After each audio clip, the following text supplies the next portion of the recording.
লুটেরাদের দৌরাত্মে সিলেটের সাদা পাথর এখন মরুভূমি। প্রভাবশালী হয় ধরাছোঁয়ার বাইরে জড়িতরা। হুমকিতে প্রকৃতি ও পর্যটন। পাথর তেমন একটা নাই বললেই চলে, এখন একদমই শেষ করে ফেল। 3 মাস বা 4 মাসের মধ্যে আর একটা পাথরও থাকবে না, ওখানে সব পাথর চলে যাবে। মৌলভীবাজারের চালতাপুর শুল্ক স্টেশন দিয়ে কমেছে আমদানি রপ্তানি। আগে 20 থেকে 30 ট্রাক রপ্তানি হলেও নেমে এসেছে 5 থেকে 7টিতে। রাকসু নির্বাচন ঘিরে মিশ্র প্রতিক্রিয়া শিক্ষার্থীদের। দীর্ঘদিন দখলে থাকা জায়গা ছাড়া নিয়ে সাংস্কৃতিক সংগঠনগুলোর উদ্বেগ, বিকল্প ব্যবস্থার দাবি। যখন রাকসু হবে তখন এই যে সংগঠনগুলা এর একটা হুমকির মুখে পড়ে যাবে। আমরা চাই বিশ্ববিদ্যালয়ের প্রশাসনের এটা ভাবা উচিত, তা এই সংগঠনগুলোকে অস্থায়ীভাবে কোনো রুম বরাদ্দ দেওয়া হোক। এবং ময়মনসিংহে অপহরণের 2 মাসেও মেলেনি স্কুল ছাত্রীর সন্ধান। ভোলায় দিনমজুর হত্যার 11 দিনেও গ্রেপ্তার হয়নি কেউ।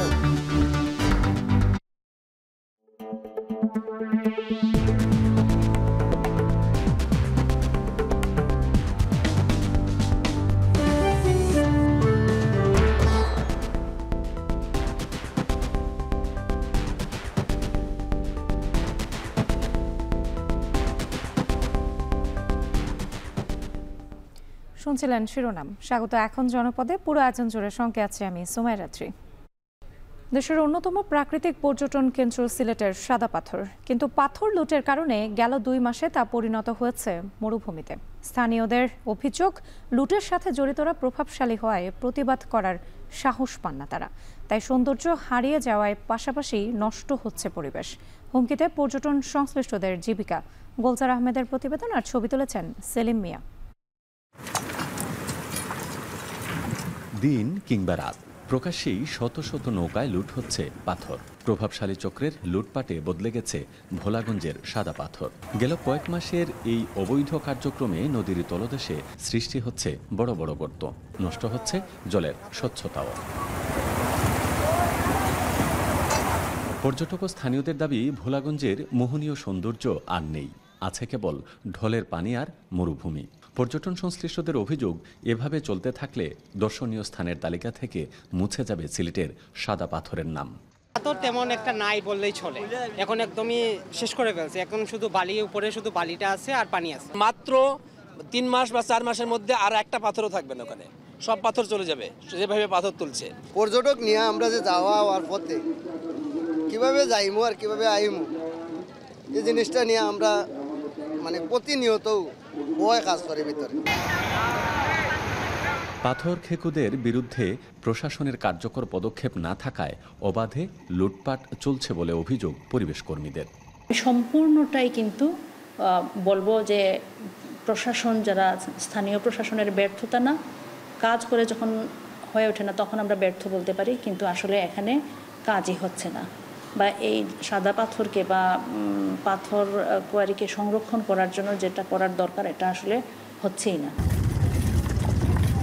জেলা প্রশাসনের দাবি, নিয়মিত অভিযান চালান তারা, তবে জনবল সংকট আর নানা সীমাবদ্ধতায় ঠেকানো যাচ্ছে না লুটপাট।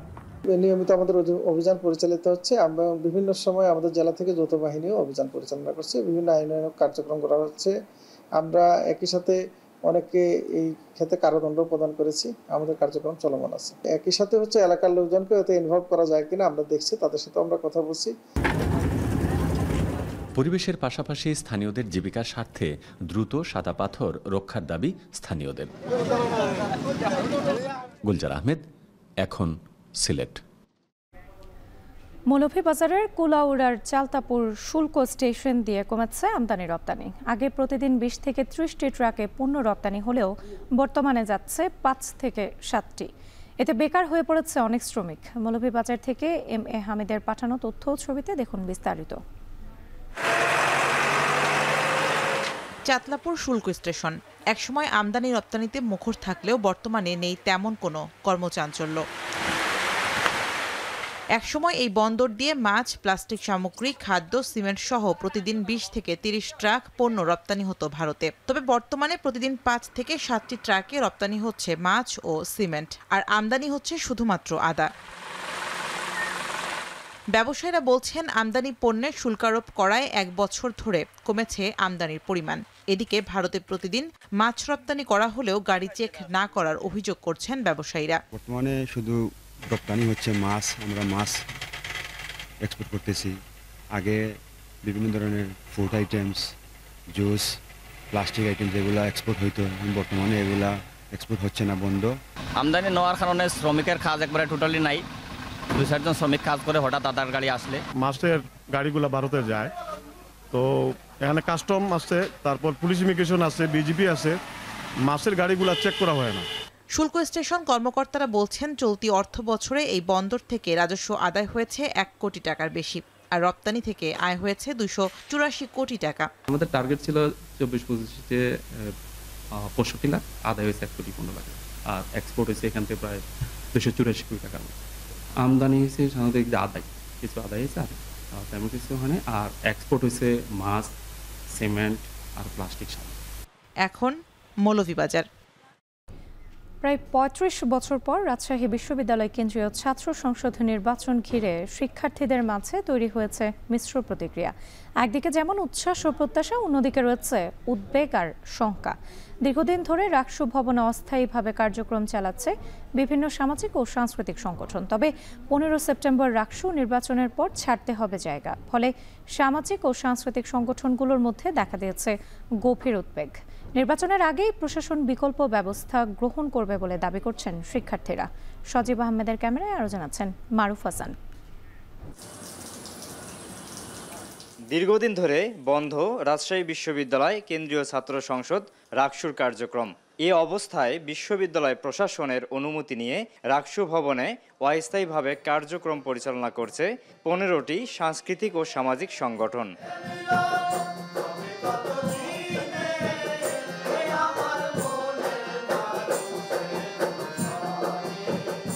তবে রাকসু চালু হলে সাংগঠনিক কার্যক্রম পরিচালনার জন্য ভবনটি ব্যবহার করা হবে, ফলে শঙ্কায় আছেন এসব সংগঠনের কর্মীরা। আমাদের রাজশাহী বিশ্ববিদ্যালয় এত পুরনো একটা বিশ্ববিদ্যালয় হওয়া সত্ত্বেও একটা পূর্ণাঙ্গ টিএসসিসি আমাদের নাই। তো আমরা দীর্ঘদিন থেকে দাবি জানিয়ে আসছি, বিগত 1 বছর সময়েও আমরা প্রশাসনের কাছেও দাবি জানিয়ে আসছি, এবং প্রশাসন এর পক্ষ থেকে আমরা উল্লেখযোগ্য তেমন কোনো অগ্রগতি দেখতে পাই না। এই রাকসু নির্বাচন হওয়ার পরে আমরা যে রুমগুলোতে আমরা অবস্থান করছি, এই রুমগুলো আমাদের ছেড়ে দিতে হবে। আমাদের প্রশাসন থেকে এখনও পর্যন্ত জানানো হয়নি যে আমাদের আসলে স্থায়ীভাবে কোথায় পুনর্বাসন করা হবে। আগামী 15 সেপ্টেম্বর হতে যাচ্ছে রাকসু নির্বাচন। এরই মধ্যে আনুষঙ্গিক প্রস্তুতি গুছিয়ে নিচ্ছে বিশ্ববিদ্যালয় প্রশাসন। এ অবস্থায় রাকসু ভবনে থাকা সংগঠনগুলোকে কক্ষ বরাদ্দ দেওয়ার আহ্বান শিক্ষার্থীদের। বিশ্ববিদ্যালয়ে একটি পূর্ণাঙ্গ টিএসসিসি নির্মাণের দাবিতে একমত ছাত্র সংগঠনগুলোও। অনেক সামাজিক সাংস্কৃতিক সংগঠন আছে যারা তাদের সাংগঠনিক কার্যক্রম পরিচালনা করছে গাছতলায় বৈশা, মাঠে বৈশা। এভাবে তো কোনো সংগঠন চলতে পারে না। রাকসু ভবনকে টিকিয়ে রেখেছিল হচ্ছে আমাদের সাংস্কৃতিক সংগঠন, যারা শুধু রাকসু ভবন নয়, তারা হচ্ছে আমাদের বিশ্ববিদ্যালয়কে সজীব করে রেখেছিল এতদিন। রাকসু হওয়ার পরপরই যদি এনাদের ব্যবস্থা না করে যদি রাকসু ভবন ফাঁকা করে দেওয়া হয়, তাহলে এটা এমন একটা বিষয় হবে যে সাংস্কৃতিক কেন্দ্র বানানোর জন্য আগে সাংস্কৃতিক যারা ছিল, যারা মানে এই জায়গাগুলোতে ছিল, তাদেরকে আগে বাস্তবায়ন করে দেওয়া হচ্ছে। সামাজিক যে সাংস্কৃতিক সংগঠনগুলো রয়েছে, রাকসু ভবন পূর্ণ সংস্কার না করে, তাদের একটি পূর্ণ সংস্কার না করে টিএসসিকে একটি কবরস্থানের মতো একটা মৃত্যুপুরী একটা জায়গাতে পরিণত করা হয়েছে। বিশ্ববিদ্যালয়ের নীতি নির্ধারণী পর্যায়ে সিদ্ধান্ত গ্রহণকারী প্ল্যাটফর্মে ছাত্রদের যে অংশগ্রহণ, এবং এর ফলেই কিন্তু ছাত্রদের অধিকার, দাবি দেওয়া, সার্বিক বিষয়গুলো কিন্তু ছাত্র প্রতিনিধিরা সেখানে উপস্থাপন করার সুযোগ পায়। মোটা দাগে আমরা যদি বলতে চাই, তাহলে ছাত্র এবং প্রশাসনের সঙ্গে সেতুবন্ধন হিসাবে কাজ করে রাকসু। তবে রাকসু ভবনে থাকা সামাজিক ও সাংস্কৃতিক সংগঠনের সংকট সমাধানে ও পূর্ণাঙ্গ টিএসসিসির বাস্তবায়নের আশ্বাস দিয়েছে বিশ্ববিদ্যালয় প্রশাসন। আপাতত সবাইকে কোথায় কিভাবে প্রতিস্থাপিত করা যাবে সেটা নিয়ে পরিকল্পনা চলছে, এবং প্রশাসন খুবই এটার ব্যাপারে খুবই কি বলবো, আমাদের সংগঠন কালচারাল বা সংস্কৃতি বান্ধব, এবং তারা চেষ্টা করছেন তাদের কোনো জায়গা খুঁজে বের করতে পারেন কিনা। আর কিছুদিন পরেই শুরু হবে রাজশাহী বিশ্ববিদ্যালয় কেন্দ্রীয় ছাত্র সংসদ রাকসু নির্বাচন, কিন্তু এই ভবনে যেসব সামাজিক এবং সাংস্কৃতিক সংগঠন আছে সেগুলোর জন্য এখনও ব্যবস্থা করা হয়নি বিকল্প কোনো স্থান। দ্রুত সময়ের মধ্যে যাতে পূর্ণাঙ্গ টিএসসিসি এবং এই সংগঠনগুলোকে অন্য জায়গায় স্থানান্তর করা হয় এমনটাই প্রত্যাশা করছেন শিক্ষার্থীরা। মারুফ হাসান, এখন, রাজশাহী। সিলেটের মুরারিচাঁদ কলেজে ২১ বছর পর হতে যাচ্ছে ছাত্রদলের ভোট গ্রহণ। প্রধান অতিথি হিসেবে উপস্থিত আছেন ছাত্রদলের কেন্দ্রীয় সভাপতি রাকিবুল ইসলাম। এ নিয়ে আরও জানাতে এমসি কলেজ থেকে যুক্ত হয়েছেন গুলজার আহমেদ। গুলজার, মুরারিচাঁদ কলেজে ছাত্রদলের ভোট গ্রহণ চলছে, এ নিয়ে বিস্তারিত জানতে চাই আপনার কাছ থেকে। দেখুন, সিলেটের একটি ঐতিহ্যবাহী প্রতিষ্ঠান, অর্থাৎ ১০০ বছরের উপরে একটি প্রতিষ্ঠান হচ্ছে সিলেট মুরারিচাঁদ কলেজ। দীর্ঘ ২১ বছর পর ছাত্র দলের যে নেতৃত্বের যে বাছাই প্রক্রিয়া, সেটি আসলে কিছুক্ষণের মধ্যেই শুরু হবে। আমরা রয়েছে কলেজ ক্যাম্পাসে। এই প্রথম প্রায় ১৭-১৮ বছরের পরে সিলেট এমসি কলেজের ছাত্র দলের নেতা কর্মীদের পোস্টার, ব্যানার এবং এই যে কাউন্সিলকে কেন্দ্র করে নতুন সাজে সেজেছে। এখানকার সাধারণ ছাত্রদল কর্মী যারা আছেন, অর্থাৎ শিক্ষার্থী, তারা অনেকটা উৎফুল্ল। হয়তোবা কিছুক্ষণের মধ্যে তাদের যে কেন্দ্রীয় সভাপতি তিনি এসে পৌঁছাবেন, এখন পর্যন্ত তিনি আসেননি। তো আনুষ্ঠানিক যে কার্যক্রম সেটি শুরু হবে দুপুর ১২টায়। তো এই উপলক্ষে সাধারণ ছাত্রছাত্রীদেরও অংশগ্রহণ আসলে এখানে রয়েছে এবং যারা পদ প্রত্যাশী আছেন, এখানে প্রায় ৬৩৯ জন ভোটার রয়েছেন আজকের কাউন্সিলে। তারা বলছেন যে ক্যাম্পাসের সুষ্ঠু এবং শিক্ষার পরিবেশ বজায় রাখতে ছাত্রদল অতীতে যে ভূমিকা রেখেছিল, সেই ভূমিকার জন্যই মূলত তাদের যে গণতান্ত্রিক প্রক্রিয়ায় নেতৃত্ব নির্বাচন, সেই নির্বাচনের দিকে তারা আসলে এগুচ্ছেন। এবং ঠিক দুপুর ১২টার পরেই তাদের কাউন্সিল শুরু হলে ইতিমধ্যে আমরা দেখছি ক্যাম্পাসের যে ক্যাম্পাসের প্রশাসনে আইনশৃঙ্খলা পরিস্থিতি স্বাভাবিক রাখার জন্য আমরা দেখেছি অতিরিক্ত পুলিশও মোতায়েন করা হয়েছে। আজকে ক্যাম্পাসের মধ্যে তারা রয়েছে। ইতিমধ্যে কলেজের অধ্যক্ষ যেটি বলেছেন, যেহেতু এটা শিক্ষার্থীদের একটি সংগঠন এবং ক্যাম্পাস ভিত্তিক, সুতরাং শিক্ষার সুষ্ঠু পরিবেশ বজায় রাখতে যে ধরনের শৃঙ্খল বা সুশৃঙ্খলা দরকার, সেটি তারা অবশ্যই বজায় রাখবেন। আর ছাত্র নেতারা বলছেন যে দীর্ঘদিন থেকে তারা যখন আন্দোলনে জড়িত ছিলেন বা স্বৈরাচার পতনের আগে তাদের যে ভূমিকা ছিল, সেই ভূমিকা থেকে গণতান্ত্রিক নতুন প্রক্রিয়া, তাদের যে উত্থান, সেটি আসলে সিলেটের মানুষ দেখবে। তো ইতিমধ্যে আজকের যে কাউন্সিল, সেই কাউন্সিলে ৬৩৯ জন ভোটার থেকে প্রায় ২৫ জন প্রার্থী রয়েছেন। তার মধ্যে সভাপতি পদে প্রার্থী রয়েছেন ৫ জন, আর সাধারণ সম্পাদক পদে প্রার্থী রয়েছেন ৪ জন। আমরা দেখি যে অন্যান্য কাউন্সিলে নানান ধরনের বিশৃঙ্খলা তৈরি হলেও আজকে এটি এখন পর্যন্ত এমন কোনো পরিবেশ তৈরি হয়নি যেখানে কোনো ধরনের ন্যূনতম কোনো ধরনের বিশৃঙ্খলা ঘটতে পারে। এক্ষেত্রে সাধারণ শিক্ষার্থী যারা আছেন বা ছাত্রদলের সাথে, ছাত্র রাজনীতির সাথে যারা জড়িত আছেন, তারা বলছেন যে নতুন প্রেক্ষাপটে মানুষের প্রত্যাশা আসলে, যেহেতু দেশের একটি বড় রাজনৈতিক দল হচ্ছে বিএনপি এবং তার অঙ্গ সংগঠন হচ্ছে ছাত্রদল, তাদের কাছে মানুষের প্রত্যাশা বেশি। সো মানুষের প্রত্যাশা এবং শিক্ষার্থীদের যে আকাঙ্ক্ষা বা শিক্ষার্থীদের যে কাম্য, সেটির উপর নির্ভর করেই তারা এই গণতান্ত্রিক যে কাউন্সিলিং ব্যবস্থা, অর্থাৎ তাদের যে নেতৃত্ব নির্বাচন, সেই নির্বাচনের দিকে তারা এগোচ্ছেন। তো সব মিলিয়ে আমরা দেখেছি যে আজকে আসলে দীর্ঘদিন পরে সিলেটের এমসি কলেজের রাজনৈতিক যে কর্মসূচি, বিশেষ করে আমরা বলবো ছাত্রদের যে কর্মসূচি, সেটি একটি নতুন আঙ্গিকে অনুষ্ঠিত হচ্ছে এবং এটি দুপুর ২টা-২.৫টা পর্যন্ত চলার কথা, যখন কেন্দ্রীয় সভাপতি এখানে এসে পৌঁছাবেন এবং তিনি মূলত এই আনুষ্ঠানিক যে কার্যক্রম সেটি উদ্বোধন করবেন। তো এই হচ্ছে আমার কাছে সিলেটের এমসি কলেজ থেকে সর্বশেষ তথ্য। রাত্রি। ভোলা সদরের চর ও মদনপুর ইউনিয়নে গেল কয়েকদিন ধরেই দেখা দিয়েছে মেঘনার তীব্র ভাঙন। গেল এক সপ্তাহে নদীগর্ভে বিলীন হয়েছে প্রায় ১ কিলোমিটার এলাকার ফসলি জমি, বসতবাড়ি, শিক্ষা প্রতিষ্ঠান সহ বিভিন্ন স্থাপনা। এ নিয়ে আরও জানাতে যুক্ত হয়েছেন ইমতিয়াজুর রহমান। ইমতিয়াজ, ভাঙন রোধে কর্তৃপক্ষ কোনো ব্যবস্থা নিয়েছে কিনা এবং নদী ভাঙনের কারণে মানুষের ভোগান্তি কেমন দেখছেন?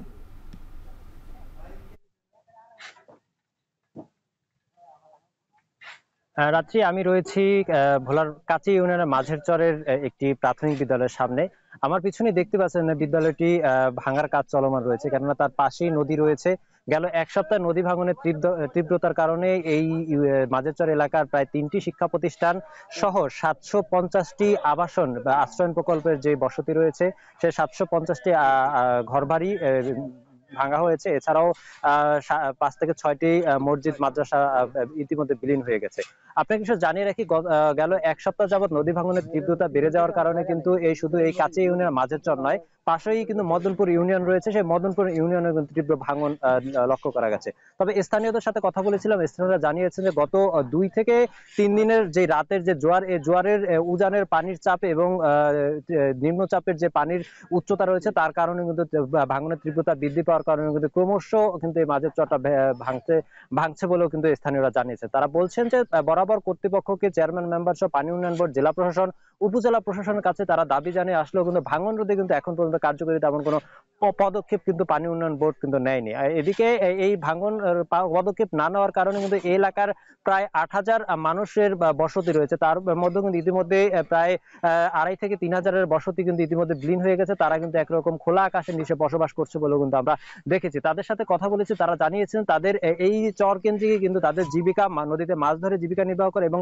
চরে ফসলি ফলিয়ে কিন্তু তাদের জীবিকা নির্বাহ করে। এই চর থেকে তারা যদি বিচ্ছিন্ন হয়ে পড়ে তাহলে তাদের কর্মহীন হয়ে পড়তে হবে বলে কিন্তু তারা জানিয়েছে। অপরদিকে পানি উন্নয়ন বোর্ডের সাথে কথা বলেছে, তারা জানিয়েছে তাদের এই নদী ভাঙন রোধে যে সকল বাজেট আছে, বাজেটকে কেন্দ্র করে ঝুঁকিপূর্ণ বিবেচনায় শহর রক্ষা বা মেরামতে তাদের বরাদ্দটা হচ্ছে, কিন্তু মাঝের চর কিংবা মদরপুর এই চর কেন্দ্রিক তাদের কোনো বরাদ্দ না থাকার কারণে এখানে তাৎক্ষণিকভাবে কোনো পদক্ষেপ নিতে পারছে না। তবে স্থানীয়দের দাবি, স্থায়ীভাবে কোনো পদক্ষেপ না হলেও ভাঙন রোধে প্রাথমিকভাবে জিও ব্যাগ ডাম্পিং সহ প্রাথমিক পদক্ষেপ নিলে এই ভাঙনটা কিছুটা হলে রক্ষা পাবে, তাদের বসত ভিটাও কিছুটা রক্ষা পাবে বলেও কিন্তু তারা জানিয়েছেন। এই বসত ভিটা হারিয়ে কিন্তু তারা একরকম নিঃস্ব করেছে। শুধু এই যে মদনপুর বা মাঝেরচর এই এলাকায় নয়, নদী ভাঙন বিশেষ করে এই ভোলার মেঘনা থেকে অপরিকল্পিতভাবে বালু উত্তোলনের কারণে ভোলার শিবপুর, মাঝেরচর, কাচিয়া সহ যে রামদাসপুর রয়েছে এই এলাকাগুলোতে নদী ভাঙনের তীব্র ভাঙন দেখা দিয়ে, যার কারণে কিন্তু নদী তীব্র ভাঙন রয়েছে বলে আমরা দেখেছি। এই রোধে কিন্তু পানি উন্নয়ন বোর্ড এবং জেলা প্রশাসনের পক্ষ থেকে স্থান যে ভাঙন কবলিত স্থান পরিদর্শন করছেন, পরিদর্শন পরবর্তী ভাঙন ঝুঁকিপূর্ণ বিবেচনায় তারা পদক্ষেপ গ্রহণ করছে। তো এই ছিল আমার কাছে ভোলার মাঝেরচর থেকে সর্বোচ্চ তথ্য। যাচ্ছে ভোলার মেঘনা নদীতে কয়েকদিন ধরেই দেখা দিচ্ছে তীব্র ভাঙন। নিয়ে বিস্তারিত জানাতে যুক্ত ছিলেন ইমতিয়াজুর রহমান। স্বাস্থ্যসেবা উন্নয়নে আন্দোলন, সমসাময়িক নানা বিষয় সহ বরিশাল শের-ই বাংলা মেডিকেল কলেজ হাসপাতালের বর্তমান পরিস্থিতি নিয়ে সাংবাদিকদের সাথে মতবিনিময় করছেন হাসপাতালের পরিচালক। সরাসরি যুক্ত হচ্ছে সেখানে।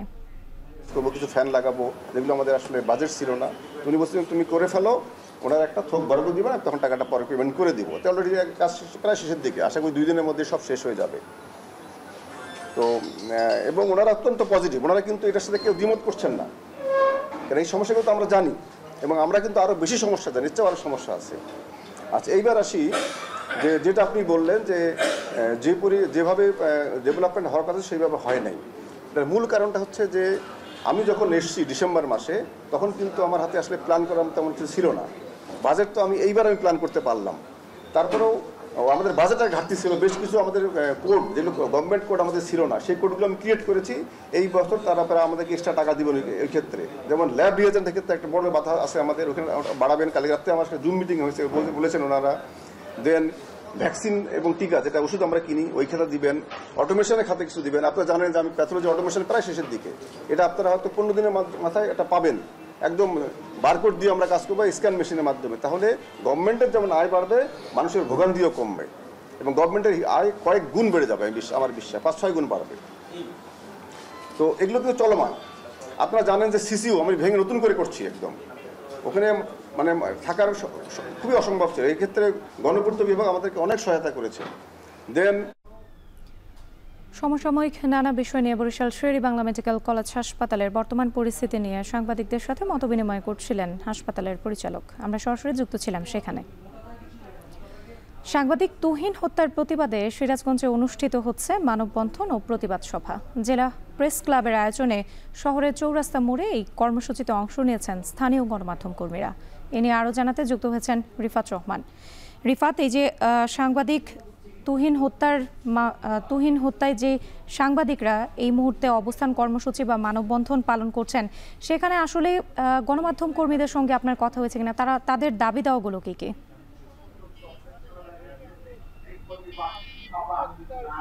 রাত্রি আসলে ওই আসাদুজ্জামান তুহিন গাজীপুরে যে নৃশংসভাবে হত্যা হয়েছে, সেই হত্যার প্রতিবাদে কিন্তু সিরাজগঞ্জের যারা গণমাধ্যম কর্মীরা রয়েছে, বিশেষ করে প্রেস ক্লাবের যারা নেতৃবৃন্দ রয়েছে, তাদের আয়োজনে কিন্তু আজকে এই এই কর্মসূচিটি তারা পালন করছেন।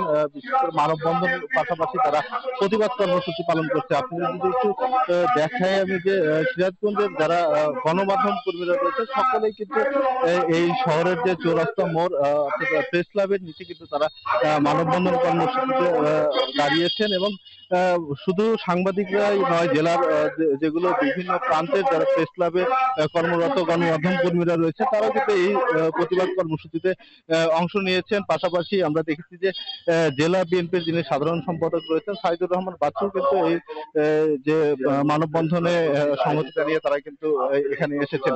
আসলে সাংবাদিকরা যেটি বলছেন যে এই যে প্রকাশ্যে জনসম্মুখে একজন সাংবাদিককে এইভাবে নৃশংসভাবে হত্যা করা হয়েছে, এটি আসলে যে স্বাধীন সাংবাদিকতা পাশাপাশি মত প্রকাশের স্বাধীনতা এবং আইন শাসনের উপর কিন্তু একটি হুমকি হয়ে দাঁড়াবে। তার কারণ যে সাংবাদিকদের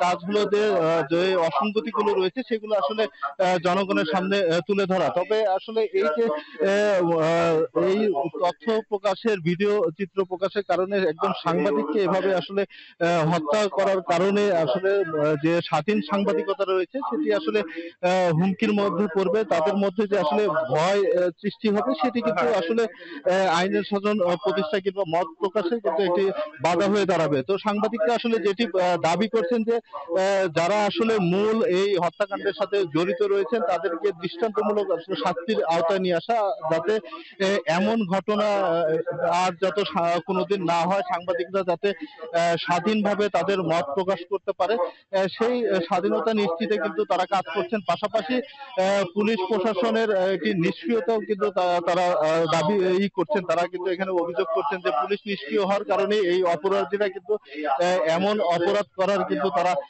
সাহস পাচ্ছে। তো এই কর্মসূচি 11টা থেকে শুরু হয়েছে, ঘণ্টাব্যাপী কিন্তু এই মানববন্ধনের পাশাপাশি প্রতিবাদ কর্মসূচি সাংবাদিকদের চলবে এবং সাংবাদিকদের আসলে এই হত্যাকাণ্ডের দৃষ্টান্তমূলক শাস্তির দাবি কিন্তু তারা এই কর্মসূচি থেকে চালিয়ে যাচ্ছে। তো সিরাজগঞ্জের এই মানববন্ধন কর্মসূচি থেকে এই ছিল আমার কাছে সবশেষ। গাজীপুরে 11 বছরের স্কুল ছাত্রীকে ধর্ষণের অভিযোগ উঠেছে 4 জনের বিরুদ্ধে। মোবাইলে ঘটনার ভিডিও ধারণ করে ছড়িয়ে দেয়ায় হুমকি দিয়ে বেশ কয়েকদিন ধরে ওই কিশোরীকে ধর্ষণ করে আসছিল অভিযুক্তরা। গতকাল সন্ধ্যায় ভুক্তভোগীর বাবা বাদী হয়ে জেলার শ্রীপুর থানায় মামলা করেন। ভুক্তভোগীর পরিবার জানায় প্রায় 15 দিন আগে স্কুল থেকে ফেরার পথে একটি দোকানে অভিযুক্তরা তাকে কোল্ড ড্রিঙ্কসের সাথে ঘুমের ওষুধ মিশিয়ে পান করায়। এরপর অচেতন অবস্থায় পাশের জঙ্গলে নিয়ে ধর্ষণ করে। এ সময় অভিযুক্তরা ধর্ষণের ভিডিও ধারণ করে ইন্টারনেটে ছড়িয়ে দেওয়ার হুমকি দেয় বলে ভুক্তভোগীর বাবা জানায়। এর আগে বৃহস্পতিবার বিকেলে স্কুল থেকে ফেরার পথে আবারও অভিযুক্তরা ভুক্তভোগীকে জোরপূর্বক শঙ্খবদ্ধ ধর্ষণ করে। এক পর্যায়ে অচেতন হয়ে পড়লে ওই কিশোরীকে জঙ্গলের পাশে ফেলে পালিয়ে যায় তারা। এদিকে খোঁজাখুঁজির এক পর্যায়ে কিশোরীকে জঙ্গলের পাশে পড়ে থাকতে দেখে বাড়ি নিলে বিষয়টি জানাজানি হয়। পুলিশ জানায় আসামিদের আটক করতে অভিযান অব্যাহত রয়েছে।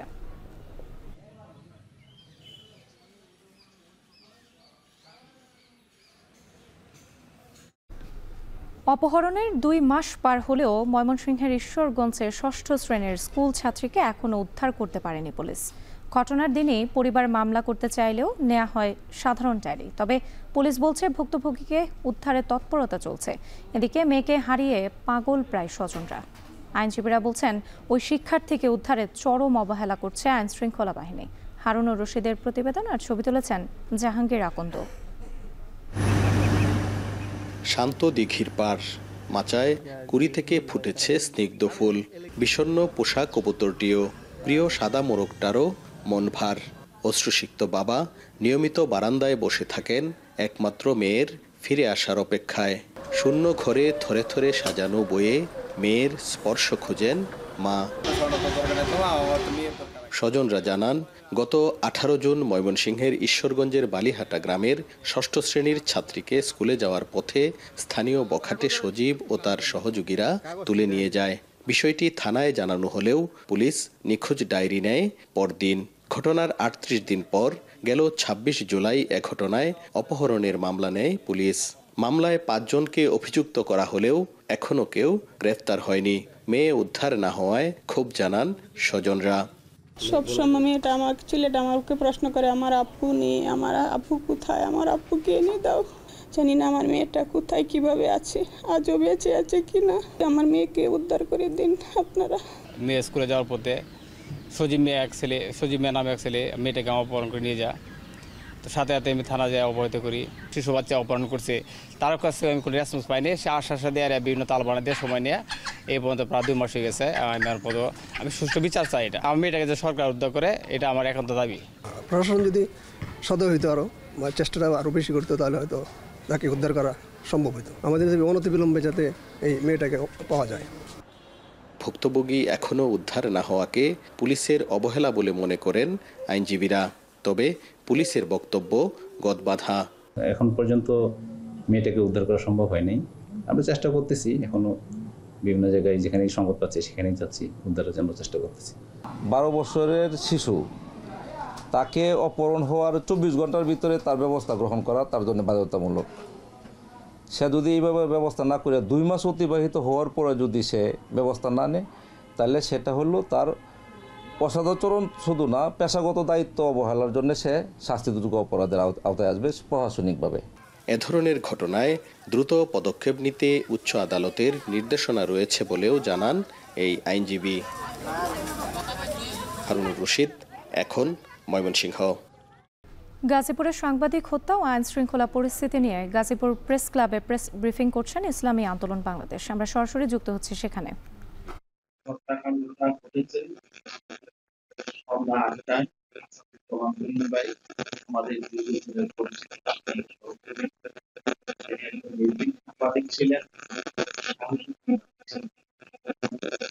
তো এই বিষয়টা শুধু গাজীপুর গোটা বাংলাদেশে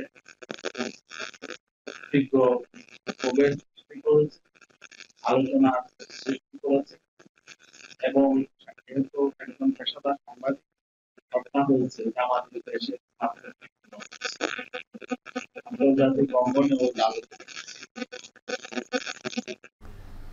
গাজীপুরের সাংবাদিক হত্যা ও আইন শৃঙ্খলা পরিস্থিতি নিয়ে গাজীপুর প্রেস ক্লাবে প্রেস ব্রিফিং করছিলেন ইসলামী আন্দোলন বাংলাদেশ। আমরা সরাসরি যুক্ত ছিলাম সেখানে। 11 দিন পরেও ভোলার তজিমুদ্দিনে বাক প্রতিবন্ধী দিনমজুর কবির হোসেন হত্যায় জড়িতদের এখনও গ্রেপ্তার করতে পারেনি পুলিশ। তদন্তে গাফিলতির অভিযোগ পরিবারের। এর মধ্যে কবিরকে হত্যার পর বাড়িতে চিরকুট পাঠিয়ে তার সন্তানদেরও হত্যার হুমকি দেওয়ার অভিযোগ উঠেছে। তবে তদন্ত চলমান রয়েছে বলে জানিয়েছে পুলিশ। ইমতিয়াজুর রহমানের প্রতিবেদন আর ছবি তুলেছেন অঙ্কুর রায়।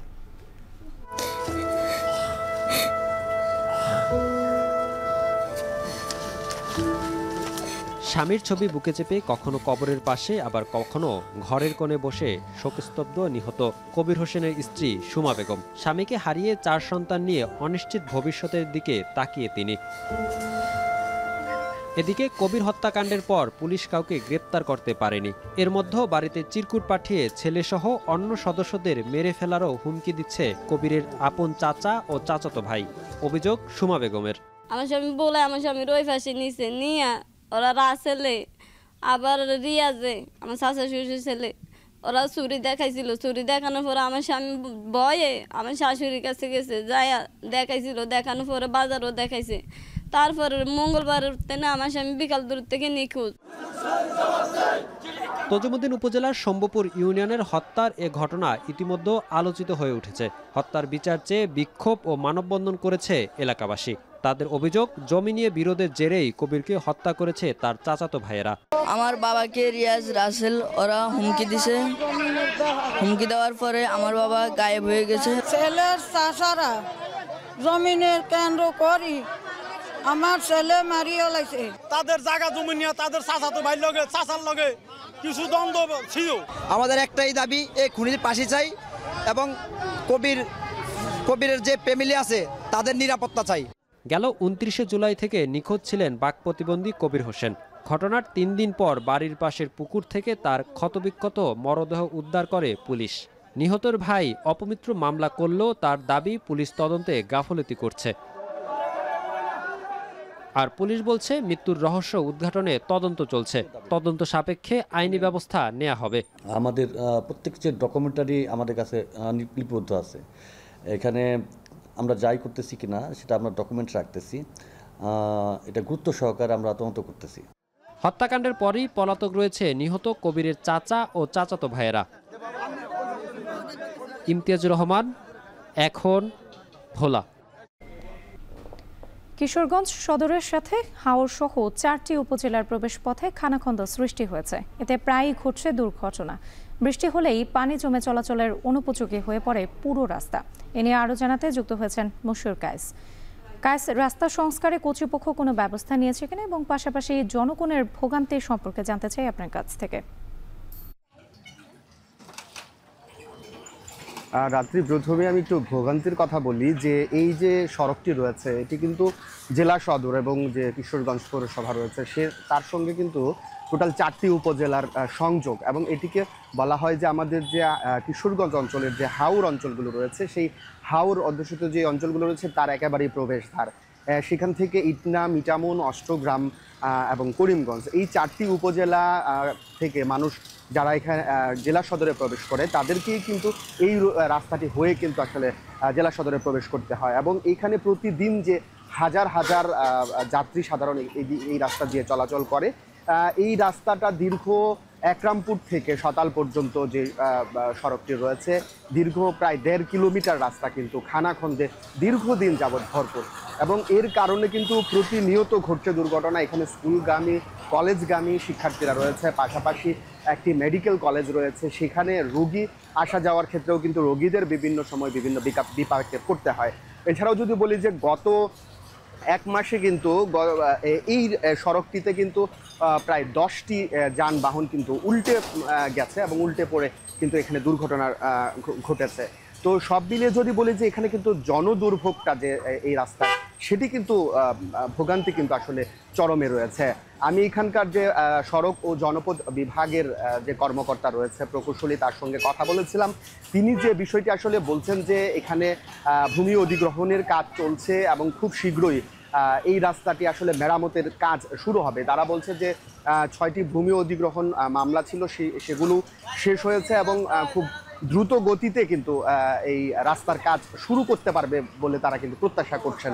তবে এখানকার যে জনসাধারণ এবং যাত্রী সাধারণ রয়েছে তাদের যে দুর্ভোগের চিত্রটি সেটি কিন্তু একদিনের নয়, সেটি কিন্তু দীর্ঘ সময় ধরে, এবং আমরা দেখেছি যে বারবার কিন্তু এই রাস্তাটিকে কেন্দ্র করে মানববন্ধন সহ এলাকাবাসী কিন্তু বিভিন্ন মহলে কথা বলেছে, কিন্তু এই জনগুরুত্বপূর্ণ সড়কটি কিন্তু এখনো পর্যন্ত দীর্ঘ সময় ধরে কিন্তু পড়ে আছে।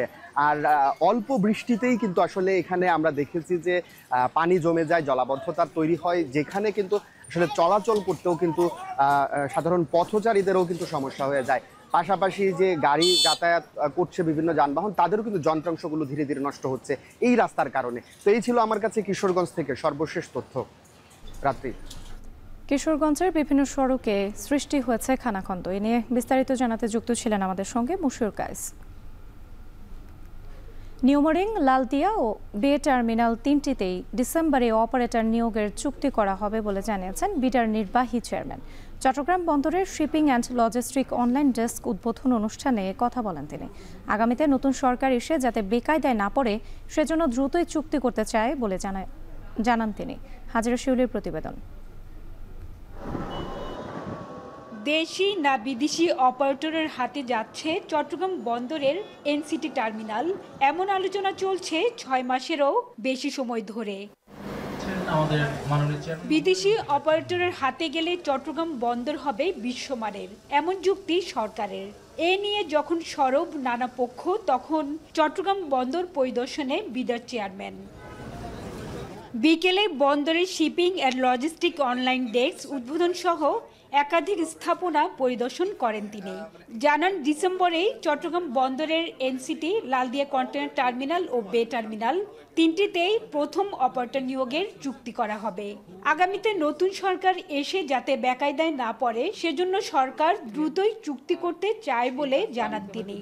ইন্টারন্যাশনাল একটা টেন্ডারিং করার একটা আরএফপি প্রসেস চলছে, আপনারা জানেন। আমাদের ইচ্ছা আছে এই বছরের শেষ নাগাদ সবগুলা পোর্টের ক্ষেত্রেই এনসিটি, লালদিয়া এবং বে টার্মিনাল এই 3টার ক্ষেত্রেই প্রথম অপারেটরটাকে অ্যাটলিস্ট অ্যাপয়েন্ট করে দিয়ে যাওয়া। বড় যে পোর্টগুলো আছে সেগুলোর খুব মাইলস্টোন কিছু প্রোগ্রেস করে দিয়ে যেতে চাই, কিছু এগ্রিমেন্ট সাইন করে দিতে চাই, কিছু গ্রাউন্ড ব্রেক করা শুরু হয়ে যাবে, বেশ কিছু জায়গায় আপনারা এমন একটা জায়গায় আমরা নিয়ে যাব যেখানে চাকা গড়ানো শুরু করেছে, এরপর আর এই চাকাটা থামানো সম্ভব না। এ সময় এজেন্ট ডেস্ক উদ্বোধন করে তিনি বলেন, চট্টগ্রাম বন্দরের কার্যক্রম যত বেশি অটোমেটেড হবে তত বেশি পণ্য খালাসের সময় কম লাগবে ও হয়রানি ও দুর্নীতি কমবে। তবে বিদেশি অপারেটর আসলে কতটুকু ভালো হবে তা এই খাতের সাথে জড়িতরাই ভালো বলতে পারবে বলে মন্তব্য করেন তিনি। হ্যারাসমেন্ট যেটা হয় অনেক সময় সেটাও সিগনিফিকেন্টলি কমে আসবে, বিকজ আপনার আসলে কারোর সাথে ইন্টারঅ্যাক্ট করতে হচ্ছে না, আপনি একটা সফটওয়্যারের সাথে একটা বাটন ক্লিক করে পেমেন্টটা করে দিচ্ছেন। সো এটাও আমাদের জন্য আমার কাছে মনে হয় করাপশন ইন্ডেক্সেও আমাদের একটা সিগনিফিকেন্ট ইমপ্রুভমেন্ট আসবে। একই সাথে আমরা দেখব যে টোটাল সময়টাও অনেক কম লাগছে। আইএফসির রিপোর্ট বলছে যে এই পোর্ট থেকে 1.9 মিলিয়ন টিইউ পর্যন্ত পাওয়া সম্ভব, আর আমাদের গত বছর যেটা আমাদের হাইয়েস্ট রেকর্ড সেটা ছিল 1.3। এখন অলরেডি সিডিডিএল এটাকে প্রজেকশন বলছে যে তারা এটার উপরে চলে যাবে। টেকনোলজি এবং বেস্ট প্র্যাকটিস এবং গ্লোবাল প্র্যাকটিস আসলে হয়তো তার চেয়ে উপরে চলে যাবে। নৌবাহিনীর অধীনে চট্টগ্রাম ড্রাইডক কর্তৃপক্ষ এনসিটি পরিচালনার ভার নেয়ার পর কন্টেনার হ্যান্ডলিং 30% বেড়েছে ও বন্দরের জাহাজের অবস্থানকাল 13% কমেছে বলেও জানানো হয়। হাজার শিউলি, এখন চট্টগ্রাম।